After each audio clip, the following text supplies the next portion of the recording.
کل الطعام ہمارا جو تھا کانا ہلال بنی اسرائیل 93 بنی اسرائیل کے لیے کھانے پینے کی سب چیزیں حلال تھیں مگر وہ چیزیں جنہیں تورات کے نزول سے بیشتر اسرائیل یعقوب علیہ السلام نے خود اپنے اوپر حرام کر لیا تھا۔ آپ ان یہودیوں سے کہیے اگر تم اپنے دعوے میں سچے ہو تو تورات لاؤ اور اس میں سے وہ عبارت پڑھو، پھر اس کے بعد بھی جو لوگ اللہ کی طرف جھوٹی باتیں منسوب کرے تو ایسے ہی لوگ ظالم ہیں۔ ہمارا آیت نمبر فمن افترى على الله الكذب من بعد ذلك فأولئك هم الظالمون۔ جو اللہ کی طرف جھوٹی باتیں منسوب کرے تو ایسے ہی لوگ ظالم ہیں۔ بنی اسرائیل جو کہتے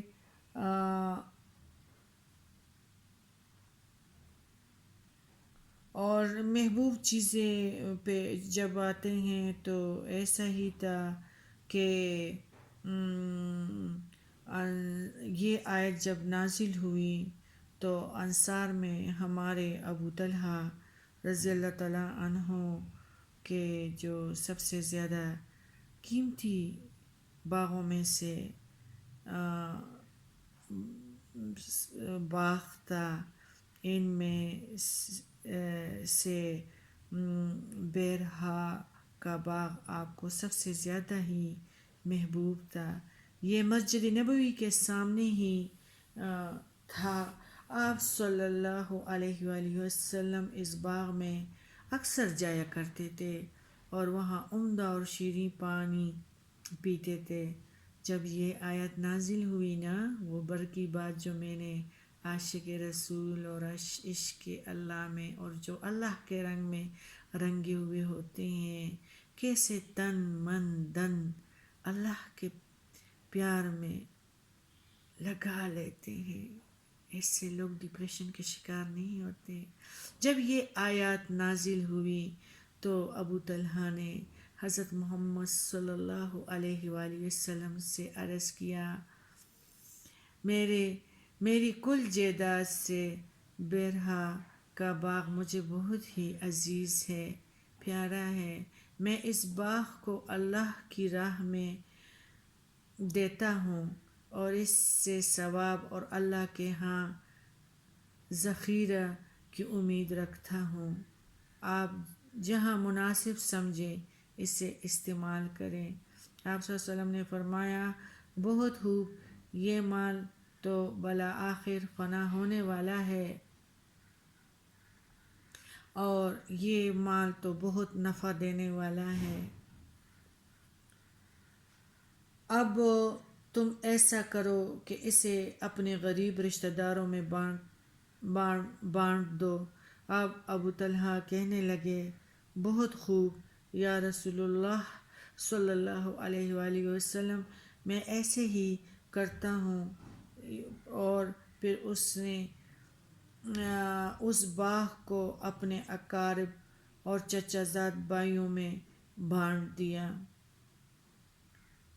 بخاری کتاب التفسیر کتاب الزکاة باب الزکاة علی الاقارب، یعنی پھر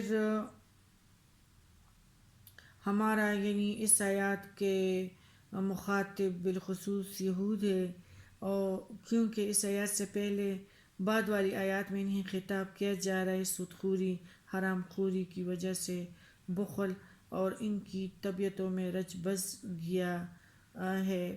مذہبی تقدس اور پہچان کے لیے انہوں نے چند ظاہری علامات کو ہی معیار بنا رکھا ہے، جس طرح آج کل جو ہے مسلمان بھی تو باصافار اسی طرح سے ہیں اور چھپی بات بھی نہیں ہے اور ان کی طرح مبتلا ہو گئے ہیں اور قرآن کی دوری کی وجہ سے کچھ ٹائم تو دیتے نہیں ہیں. تو اس طرح وہ بھی ظاہری علامات ہی کو ان لوگوں نے معیار بنا رکھا تھا اور اس تقدس کے پردہ میں ان کی تمام تر قباحتیں چھپ جاتی تھی، جن میں سے ایک قباحت بخل اور مال سے شدید محبت، اپنی جان کو تکلیف نہ دینا، اپنا ٹائم کسی کو نہ دینا، بس اپنے من میں اور اپنے ہی بس شغل میں مصروف رہنا. تو آج اگر دیکھا جائے تو دراصل بہت سارے ہمارے مسلمانوں میں بھی اپنے من میں مست ہیں.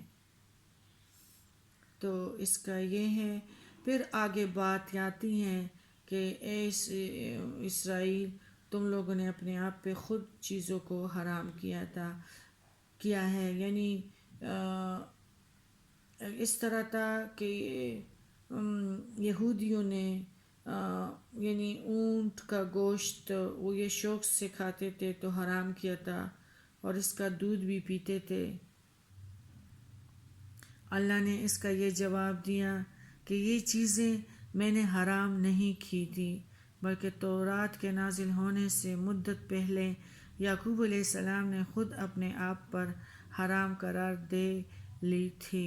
یعقوب علیہ السلام نے ان چیزوں کو کیوں حرام قرار دے لیا تھا، اس کے بارے میں بہت سارے روایات ہیں، جن میں سے ایک یہ ہے کہ انہیں ان چیزوں سے طبعاً کراہت تھی، اور دوسرے یہ کہ آپ کو عرق النساء کی بیماری ہوئی تھی اور پرہیز کے طور پر آپ نے ایسا کیا تھا.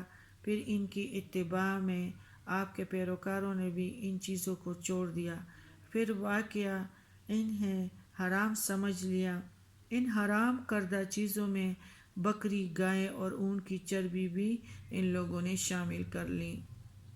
بائبل کے جو نسخے آج کل ہیں، اونٹ، خرگوش، صافان کی حرمت کا ذکر بھی موجود ہے. اور دور نبوی میں قرآن نے بطور چیلنج یہ بات کہی تھی کہ اگر تورات میں حضرت ابراہیم علیہ السلام پر یہ چیزیں حرام کی گئی ہیں تو لا کر دکھاؤ، اور یہود اس بات سے عاجز رہے، جس کا مطلب یہ ہے کہ اس قسم کے اضافے کیے گئے ہیں. اگر تورات میں اس وقت ایسے احکام موجود ہوتے تو یہود فوراً پیارے نبی کے سامنے پیش کرتے. اسی طرح ملت ابراہیم سے مراد دین کی اصولی باتیں ہیں جو ہر نبی پر نازل کی جاتی ہیں، مثلاً صرف ایک اللہ کی عبادت کرنا، اسے واحد اور لا شریک سمجھنا، اور اس کے سوا کسی دوسری قوت کے سامنے سر تسلیم ہم نہ کرنا، بدعات اور نئی چیزیں دین میں ایجاد نہ کرنا، اور اپنے آپ سے کسی چیز کو حرام نہ کرنا، اللہ کو ہی حرام اور حلال قرار دینے کا مختار سمجھنا چاہیے، آخروی سزا اور جزا کے قانون پر ایسے ہی اعتقاد رکھنا جیسے کتاب اللہ میں، قرآن پاک میں اس کی وضاحت ہے. شرعی مسائل یا شریعت تو ہر دور کے تقاضوں کے مطابق مختلف ہیں. کھانے پینے کی چیزوں کی حرمت بھی ایسے ہی مسائل سے ہے، اور ان میں جو اللہ نے حلال کیا ہے حلال ہے قرآن پاک میں، اور جو قرآن میں حرام ہے تو وہی چیزیں جو ہے وہی حرام ہے. اپنے آپ سے فتوے دینا، اپنے آپ سے حلال چیزوں کو حرام کرنا جو ہے یہ ہمارے دین میں نہیں ہے. جس کو اللہ نے حرام کیا ہے وہی حرام ہے.